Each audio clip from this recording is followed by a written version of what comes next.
দাম্পত্য জীবনে বিভিন্ন ধরনের কন্ট্রোভার্সি থাকে, সেখানে আপনি বছরের পর বছর কন্ট্রোভার্সি নিয়ে কিভাবে আসলে এই দাম্পত্য জীবনের রহস্যটা? ভাই আমার বর একটা ফেরেশতা, এই জন্য। থ্যাংক ইউ আপু, থ্যাংক ইউ একটু সাইড দিয়ে দাও, একটু সাইড দাও।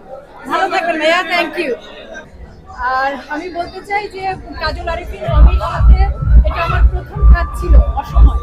আমার ধন্যবাদ অমির প্রতি, অমির পুরো টিমের প্রতি, আর সবচেয়ে বড় ধন্যবাদ দর্শকদের প্রতি যারা অসময়কে অসময়ের এমিলি রহমানকে ভালোবেসেছে। থ্যাংক ইউ, আমি খুবই ভালো বোধ করছি। একটু আপনার ব্যক্তিগত বিষয় যে সবাই যেটা প্রশংসা করছে যে আপনার এই নতুন ফিটনেস নিয়ে, অসময় আমরা দেখেছি একদমই ফিট এবং সুটেড করেছিলেন, যে অ্যাডভোকেট ছিলেন, একটু বলবেন কিনা, একটু সবাই আপনার দ্বারা ইন্সপায়ার্ড হয়, একটু বলবেন কিনা ফিটনেস? এটা নিয়ে আর কথা বলবার কিছু নেই ভাইয়া, এটা নিয়ে অনেক কথা হয়েছে।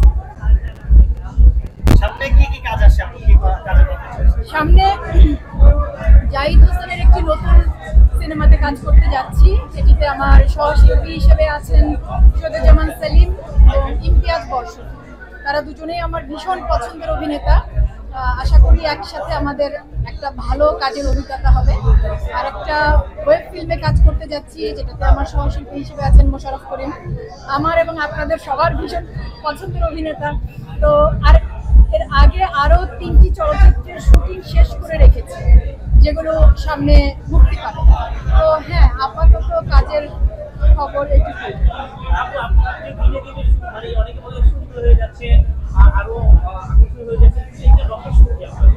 আচ্ছা, চেহারাটা তো আল্লাহ বানিয়েছে, উপরওয়ালা বানিয়ে পাঠিয়েছে।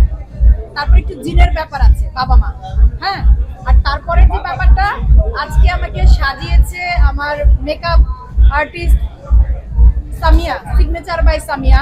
তো ওর কৃতিত্ব, আর আমার কস্টিউম পার্টনার ট্রেন্ড মার্ট। দেখতে যদি ভালো লাগে কৃতিত্ব ওদের, আর আপনারা যে সুন্দর চোখে দেখছেন তার। আপু মোশাররফ করিম ভাইয়ের সাথে একটা কাজ আসছে বললেন, আগে ওনার সাথে কাজ করেছেন এবং অধিকাংশ গ্রামীণ পটভূমিতে। এবারে কাজটি ওনার সাথে কেমন হবে? কারণ আপনিও অনেকদিন ধরে কাজ করছেন, উনি আমাদের লেজেন্ড একজন, এবং ওনার সাথে যখন স্ক্রিন শেয়ার করেন আসলে অনুভূতিটা কি থাকে?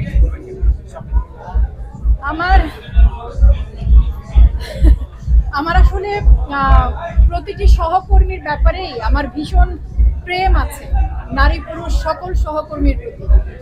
তাদের আমি আসলে যে কাজটা ভীষণ উপভোগ করি, তার মধ্যে এটা একটা দারুণ ব্যাপার যে এত এত মেধাবী মানুষজনদের সাথে আমি কাজ করবার সুযোগ পাই। মানে আমি মনে করি আমার সহকর্মীরা আমাদের দেশের সবচেয়ে মেধাবী মানুষদের মধ্যে তারা। তো প্রত্যেকের ব্যাপারে আমি শুধু মোশাররফ ভাইয়ের কথা বলবো না, আমার প্রতিটি সহকর্মীর প্রতি আমার ভালোবাসা, আমি ভীষণ ভালো বোধ করি তাদের সাথে। আর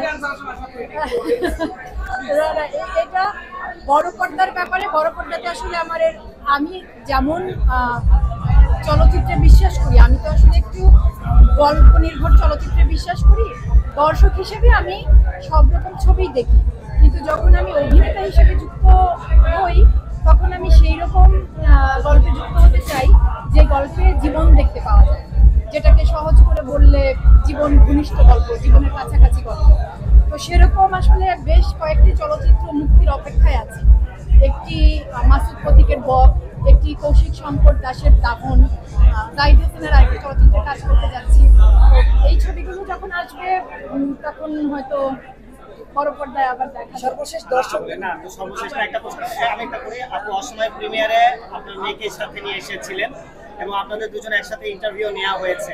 আপনার মেয়ের কি মায়ের মতন অভিনেত্রী হবার চিন্তা রয়েছে কিনা, বা বলে আপনার থেকে সাপোর্ট কতটুকু পাবে সে, একটু বলবেন কি? আমার মেয়ের ব্যাপারে আমরা আমি এবং আমার বর, আমাদের দুজনের একটাই চাওয়া আমার মেয়ের কাছে, যে তুমি একজন স্বনির্ভর মানুষ হও, আর যে কাজটা তোমার করতে ভালো লাগে সেই কাজটাকে যদি তুমি পেশা হিসেবে নিতে পারো, সেটা একটা দারুণ ব্যাপার হবে।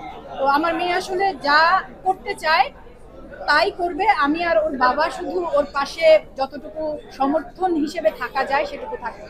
আমি চাই না আমার মেয়ে এটা হোক, ওটা হোক, সেটা হোক, আমি সেটা হোক।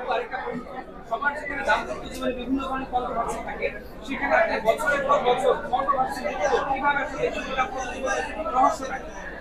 ভাই আমার বর একটা ফেরেশতা, এই জন্য। থ্যাংক ইউ আপু, থ্যাংক ইউ, বেস্ট অফ। একটু সাইড দিয়ে দেন, সবাই একটু সাইড দেন। ভালো থাকবেন ভাইয়া, থ্যাংক ইউ।